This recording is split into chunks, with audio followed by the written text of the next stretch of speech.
Ebola Chrono. Ebola Chrono avec Korkaba.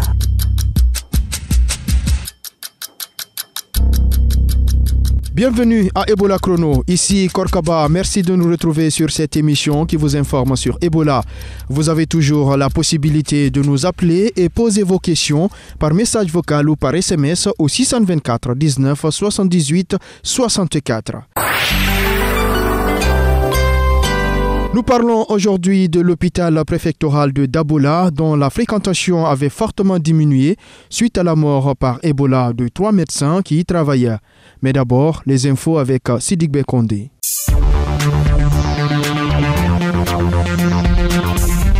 Bonjour Korka, bonjour à tous. La campagne de sensibilisation sur Ebola doit prendre fin ce mercredi soir à Forêt-Karia.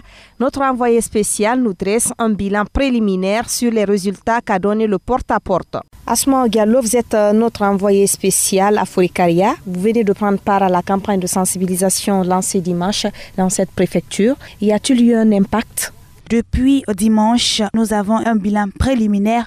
Donc, on parle de 16 alertes, dont 8 suspects, 3 évacués et un non-cas, 3 prélèvements. Avez-vous remarqué des changements à Forêt-Karia ? Je ne suis pas mon premier voyage à Forêt-Karia depuis le début de cette épidémie. Il y a des changements qu'il faut noter. Un changement de comportement, Sidikbe. Avant, les citoyens n'aimaient pas entendre parler du mot Ebola, premièrement. Deuxièmement, il était très difficile pour eux d'utiliser les kits sanitaires. Aujourd'hui, à Forêt-Karia Centre, à Benti et à Mafereya, 2 villages que j'ai pu visiter, il y a des seaux de kits de lavage de mains devant plusieurs concessions. On peut dire même presque toutes les concessions que nous avons visitées. Nous avons remarqué aussi que les citoyens se lavaient les mains. C'est donc un changement assez remarquable que nous avons pu constater du côté de Forêt-Karia cette fois-ci. L'Alliance guinéenne pour le pèlerinage et l'Oumoura s'inquiète pour la participation des musulmans guinéens au Hajj 2015. C'est pourquoi elle a réuni les différentes ligues islamiques du pays à la grande mosquée Faisal pour implorer la miséricorde de Dieu afin de vaincre le virus Ebola. Elhaj Bissiri Diallo est le président de cette alliance. C'est pour la première fois dans l'histoire de la Guinée qu'ils n'ont pas effectué le pèlerinage. C'est pour la première fois depuis 45 ans. Ça a perturbé même les gens dans leur foi. Parce que vouloir ne pas accomplir le 5e pilier de l'islam, pour certains musulmans, c'est une perturbation. Nous ne voulons pas que ce qui s'est passé l'année dernière se fasse cette année.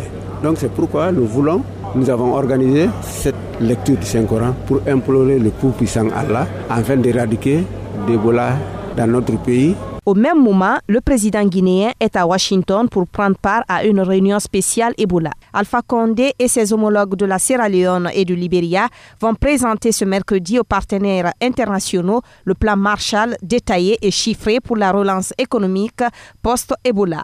Le chef de l'État guinéen prendra la parole vendredi prochain au panel sur Ebola pour parler de la lutte contre cette épidémie dans son pays. La reconstruction des 3 pays touchés depuis 1 an par Ebola est aujourd'hui l'une des priorités de la Belgique. Ce pays avait déboursé 40 millions d'euros pour l'installation d'un laboratoire mobile de détection à Zérékoré et avait maintenu ses vols en Guinée pour éviter d'isoler le pays. L'autre priorité du gouvernement belge est aussi le renforcement structurel du système de santé en Guinée, au Libéria et en Sierra Leone.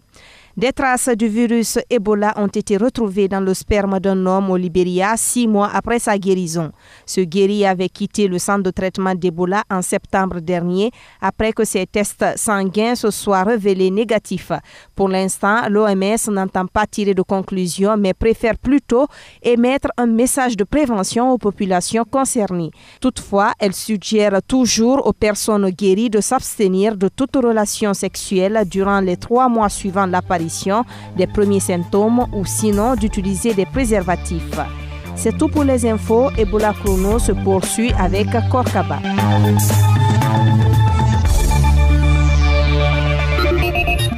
Petit lexique Ebola avec Dr Fatumbo. Question du jour. Qui peut transmettre Ebola ? Alors, pour transmettre le virus à une autre personne, il faut d'abord que le virus sorte du corps de la personne malade pour qu'il puisse rentrer dans le corps d'une personne qui n'est pas malade. Alors, pour qu'il sorte du corps d'une personne malade, il faut d'abord que la personne soit malade. Donc la personne qui peut transmettre Ebola est une personne d'abord qui a des signes et des symptômes de maladie. Ça veut dire qu'elle doit être en train de vomir, ou bien elle doit être en train de se sentir très fatiguée et très mal, qu'elle doit être en train d'avoir la diarrhée, ou bien qu'elle doit être en train d'avoir la fièvre et donc de transpirer. C'est comme ça que le virus sort du corps. Il va sortir par le vomi, il va sortir par la diarrhée, il va sortir par la transpiration de la personne qui a la fièvre. Maintenant, il faut que le virus, il entre dans le corps de la personne qui, elle, n'a pas la maladie. Pour que cette personne-là, le virus rentre en elle, d'abord, la partie la plus facile pour le virus de rentrer, c'est là où il n'y a pas de peau. Parce que la peau, c'est une très grande protection que tous les êtres humains ont contre les virus et contre d'autres organismes qui attaquent le corps.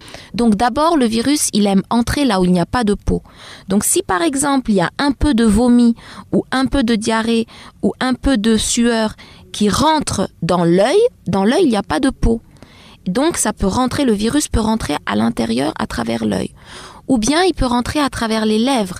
Si par exemple quelqu'un a vomi ou a eu un peu de diarrhée ou bien a touché le vomi ou la diarrhée et l'amène à ses lèvres, les lèvres, le virus il aime bien les lèvres parce que là-bas il n'y a pas de peau.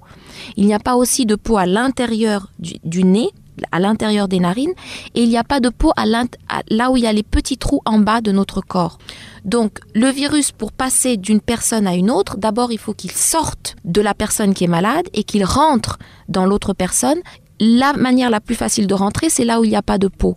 Après, il peut aussi rentrer par la peau. Et il rentre par ce qu'on appelle des micro-lésions. Ça veut dire de toutes petites blessures de la peau qu'on ne voit pas à l'œil nu, qu'on voit avec un microscope. Le virus, là-bas aussi, il peut entrer. Mais il peut aussi entrer dans la peau par des blessures qu'on voit. Par exemple, si on s'est gratté un bouton et qu'on a touché le vomi ou la diarrhée ou les larmes ou la sueur ou l'urine d'une personne qui avait Ebola, le virus, il peut rentrer à travers là où on a gratté le bouton parce que là-bas, il n'y a plus la peau intacte. Ça, c'est la transmission du virus d'une personne qui est malade à une personne qui est saine.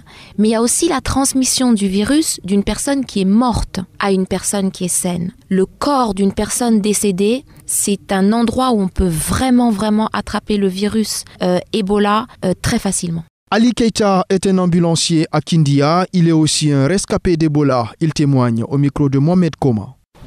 Ali Keita, chauffeur ambulance au hôpital régional Kindia. Je m'appelle Ali Keita. Je suis un ambulancier à l'hôpital régional de Kindia. Nous sommes allés un jour chercher des patients avec la Croix-Rouge à Télémélé. Arrivé à un certain niveau vers Madinaoula à mon retour, j'ai garé l'ambulance pour que les malades puissent se mettre à l'aise. Ils sont descendus de la voiture pour uriner. C'est depuis ce dernier voyage que j'ai été infecté par le virus Ebola.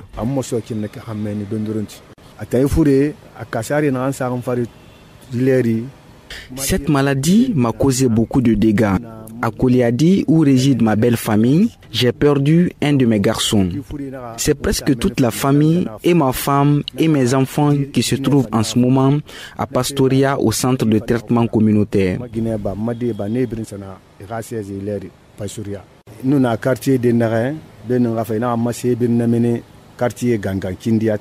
Avant, je résidais au quartier Gangan. Mais aujourd'hui, je suis sans toit. Je dors à l'hôpital à la Belle Étoile. Mon locataire m'a délogé et j'ai perdu presque tous mes affaires. Mes propres frères de sang ne veulent plus me voir. Je vous le disais à l'entame de l'émission, la mort de 3 médecins par suite d'Ebola à l'hôpital préfectoral de Dabola avait créé une grande réticence des citoyens à fréquenter le dit hôpital. Après quelques mois, Mohamed Ba est allé voir l'évolution de la situation. Nous sommes dans la cour de l'hôpital préfectoral de Dabola. Ici, 3 médecins ont perdu la vie à cause du virus Ebola. À l'époque, les rumeurs avaient pris le dessus sur la sensibilisation contre cette maladie, la population considérant l'hôpital comme un lieu de propagation de virus. Ibrahim Keïta est citoyen de Dabola, il s'en souvient. Je voyais des gens qui s'arrêtaient au niveau des ronds-points là. Quand ils voient les gens venir, ils disent hey, où tu vas comme ça là? Quand ils disent ah, c'est fini pour toi. Les docteurs même sont tous malades, toi tu vas là-bas. Donc toi aussi c'est fini. Au revoir, on ne va plus te saluer. L'intéressé tourne directement. C'est après la sensibilisation maintenant que j'ai compris que ce que les gens disaient que c'est faux. Dans cette peur, même des cas d'urgence n'acceptaient pas d'être conduits à l'hôpital de Dabola. À cela s'ajoute la difficulté à comprendre les terminologies utilisées dans cette lutte. Ibrahim Keïta. 2 jeunes se sont croisés à moto là. Ils se sont blessés gravement. On dit bon, emmenez-les à l'hôpital. Ils disent que non, qu'ils préfèrent mourir là-bas même. Ils ne viendront pas à l'hôpital parce qu'il y a Ebola à l'hôpital. Parce qu'ils n'étaient pas bien informés. Personne contacte et personne Ebola. Pour eux, il n'y avait pas de différence. C'est au fil du temps que les gens ont pris maintenant que les personnes contactent, c'est pas dit qu'ils ont Ebola. À Dabola, la mort de ces 3 médecins à l'hôpital préfectoral avait découragé les malades. Mais depuis 2 semaines, des citoyens commencent à changer de mentalité. C'est le cas de Nyara Findialo, une habitante de Dabola. Peur que parce qu'on t'a dit qu'il y a des docteurs qui ont été victimes d'Ebola à Dabola ici. Donc je pensais qu'arriver à l'hôpital, on peut avoir aussi la maladie. Maintenant, j'ai changé d'avis parce que je sais que venir à l'hôpital ne veut pas dire avoir de la maladie. Les multiples actions de lutte contre Ebola menées dans cette préfecture ont favorisé une prise de conscience d'une partie de la population. Même les personnes les plus hésitantes au départ fréquentent désormais cet hôpital. Mariam Diallo est citoyenne de Dabola. Maintenant, j'ai accepté de partir à l'hôpital parce que l'autre fois, je suis allée là-bas, on a pulvérisé au compte de la Croix-Rouge. Depuis, ceux qui ont été victimes de Ebola n'étaient pas les seuls. Donc, les restes là sont restés là-bas, rien ne les a arrivés. Donc, nous aussi, on peut partir. On a vu que ceci s'est occupé d'eux. Donc, nous aussi, nous pouvons partir. C'est que la maladie n'est pas à l'hôpital, mais plutôt à la personne. On ne nous contamine pas à l'hôpital. C'est quand j'ai compris ça, maintenant, j'ai commencé à fréquenter l'hôpital. Les femmes leaders multiplient les sensibilisations dans l'espoir de retrouver l'affluence perdue depuis décembre 2014 à l'hôpital de Dabola. Kumba Keïta est responsable d'une association féminine. La population commence à venir à l'hôpital. Avant, il n'y avait pas la confiance totale. Parce que les gens pensaient que dès que tu arrives à l'hôpital, c'est la mort. Donc maintenant, là, à travers la sensibilisation maintenant, tout est fini. On est en train de sensibiliser les femmes pour qu'elles aillent à l'hôpital, avec leurs enfants d'ailleurs. Depuis le 13 mars 2015, les médecins mutés à Dabola ont commencé à regagner leur poste afin d'encourager les populations à y revenir, mais aussi combler le vide laissé par les 3 médecins morts d'Ebola. Ba Mohamed, Ebola Chrono, Dabola. Ebola Chrono, c'est tous les soirs, du lundi au vendredi, sur les radios MAM de l'Ultergui, entre 18h et 20h et sur YouTube.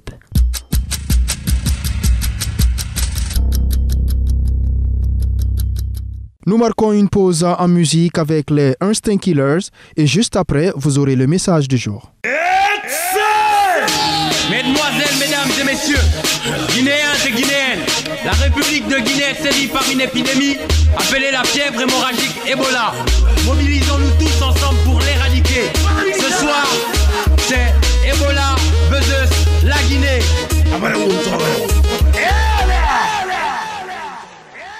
Ebola, naga Ebola, Batigel, Amafurku. Ebola, naga Ebola, Bole Javel, Ramafurku. Ebola, naga Ebola, Batigel, Amafurku. Ebola, naga Ebola. Kurinyari barafana rilig Ebola, Konori Mulagara meya disiga donka. Rombo le biri ramu jongolma, Rufanyang biri ramu dedoma. Tanira lidege iribela rara. Déjà belle, Karmana Yamasa Funira, Inefella Matungite Masakes Hilik, Allo, Rani la Putani, Ebola, Naga Ebola, Batigel, Amafurku, Ebola, Naga Ebola, Déjà belle, Ramafufu, Ebola, Naga Ebola, Batigel, Amafurku, Ebola, Naga Ebola, Déjà belle, Ramafufu, Aïe, oui, Neferon. ono siga laptani furi mina yere siga laptani ni fe bon folo siga laptani ajuboni si ebola nati kasare mendo ko tampere ono ajuboni simbudi ala ebola nati ko ajumen bonata ajuboni ebola naga ebola matijel ama fuku ebola naga ebola ode javeli ama fufu ebola naga ebola matijel ama fuku ebola naga ebola ode javeli ama fufu ebola abara dirige benam para Africa tando meni mane kama hantina neremula diki fera gondinara ebola iete baira fure nyari na renere yete loira ndando mini manetina numa gangste ebola sidagira ebola naga ebola batijel ama fuku ebola naga ebola ode javeli ama fufu. Bonjour à tous et à toutes, c'est Gianni Alpha. Aujourd'hui, nous sommes en train de parler d'un fléau grave qui est en train de faire des sérieux ravages dans notre pays. Tout le monde sait de quoi je parle, c'est Ebola. Donc, à un moment donné, je pense qu'il faudrait qu'on tous et toutes on se réveille et qu'on prenne nos responsabilités par rapport à ça, de manière à ce qu'on puisse l'éradiquer. Aujourd'hui, il faut qu'on essaie de se plier aux consignes d'hygiène. Il faut qu'on essaye déjà de se renseigner le plus que possible sur la maladie, c'est-à-dire du comment on l'attrape, du comment on l'évite. Ok, et si jamais on l'a, qu'est-ce qu'il faut faire? À partir du moment où c'est-à-dire ça peut contaminer une personne et après mettre en danger tout un pays. Donc il faudrait que tout un chacun sache qu'il a son rôle à jouer là-dedans. Et maintenant, au-delà de ça, les personnes qui l'attrapent aussi, il faut que ces personnes-là aussi soient responsables, qu'ils essaient de se rapprocher le plus rapidement que possible vers les services de santé, c'est-à-dire les personnes qui s'occupent de ça pour les soigner et tout. Et les personnes qui n'ont pas attrapé la maladie, il faudrait qu'ils évitent de stigmatiser les personnes qui l'ont. Okay, parce que c'est le problème de tous. Il faudrait qu'on essaye de lutter contre ce fléau. Ebola Chrono, le compte à rebours continue.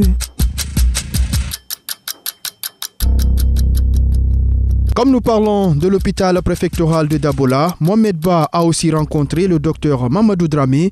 Il est le directeur du dit hôpital. Il nous parle de l'impact de l'épidémie d'Ebola sur la fréquentation de son centre. Dabola a commencé à recevoir les cas depuis le mois de mars 2014. En ce moment, on n'était pas préparé. C'est ça la réalité, on n'était pas préparé, il y avait des difficultés en ce moment. Dès que nous avons appris déjà qu'il y avait des cas de fièvre hémorragique vers la forêt, nous avons commencé la sensibilisation au niveau du personnel lors des staffs, des réunions. Au mois de vers mi-novembre, nous avons eu le premier cas parmi le personnel. Et qu'est-ce que ça explique ce nouveau cas précisément du côté du corps médical? On s'est posé la même question. Le premier cas décelé chez le personnel n'était pas rentré en contact avec le dernier cas au sein de la population que nous avons reçu. Les derniers cas que lui il avait géré dépassaient même les 2 mois. Est-ce que vous avez pu évaluer le taux de fréquentation avant Ebola et après, quand les citoyens ont commencé à bouder ou avoir peur de venir à l'hôpital? De décembre jusqu'au mois de février, ça fait une moyenne de 176 consultations au niveau des premiers contacts en consultation. Au niveau de l'hospitalisation déjà, on était autour de 150 hospitalisations mensuelles. De décembre jusqu'au mois de février, ça fait une moyenne de 36 hospitalisations. Les césariennes, on était entre décembre et février, ça nous fait une moyenne de 12 césariennes. Les recettes hospitalières qui étaient autour de 25 millions par mois. De novembre jusqu'au mois de février passé, c'est une moyenne mensuelle 4 millions de recettes. Depuis ces derniers cas du corps médical de l'hôpital d'Aboula, est-ce que c'est ce qui a engendré la baisse de mouvement du côté de l'hôpital de la part de la population ou quoi? Oui, mais vous savez déjà, Ebola, ça fait peur. Hein? C'est vrai, déjà, la population, son espoir, c'est l'hôpital. C'est une petite ville déjà là. 3 agents de santé, pas des moindres, qui étaient sur toute la chaîne de production des soins, qui contractent la maladie, qui sont infectés et qui décèdent. Ça fait peur. C'est de la réalité, ça fait peur. C'est vrai que cela a fait peur. Mais en plus de ça, il y avait beaucoup de rumeurs aussi là, beaucoup d'intoxication, beaucoup de désinformation. Ça a contribué à la baisse des activités au niveau de l'hôpital. Notre rôle, c'est de protéger cette population. Aujourd'hui, la meilleure façon d'éviter Ebola et toute autre maladie, c'est cette prévention-là, c'est le respect des mesures d'hygiène à tous les niveaux. Que la population comprenne déjà qu'on ne doit pas baisser les bras. On doit continuer à respecter les mesures d'hygiène, surtout le lavage des mains. Dès que quelqu'un est malade, ne pas retarder, venir dans les structures de soins. Utiliser la structure de soins la plus proche. Poste de santé, centre de santé, hôpital. À chaque fois que vous venez tôt à l'hôpital, quelle que soit la maladie, et surtout encore Ebola, vous avez plus de chances d'être sauvé.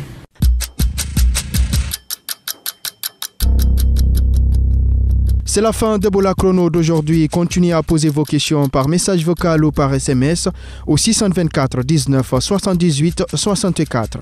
La rédaction en chef est assurée par Afi Wamata, la technique Mamadou Kone et sur micro Korkaba. Merci à tous.